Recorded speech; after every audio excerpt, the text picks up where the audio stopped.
Have you ever thought about how much it costs to keep up with the latest tech? If you bought a new iPhone every year since 2007, you'd have spent around $25,000. But if you invested that money in Apple stocks instead, you'd be sitting on over $2 million today. Now, let's talk gaming. If you bought every PlayStation since 1994, you'd have spent about $2,500.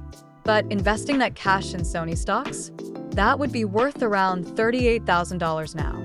And for the coffee lovers out there, grabbing a daily Starbucks for the last decade adds up to over $18,000. But if you'd invested that in Starbucks shares, you'd have about $100,000 today.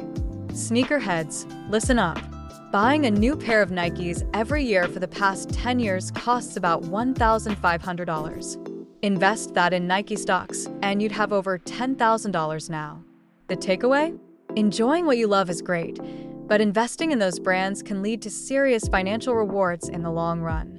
Want more tips and fun facts like this? Subscribe and learn how to spend and invest smarter.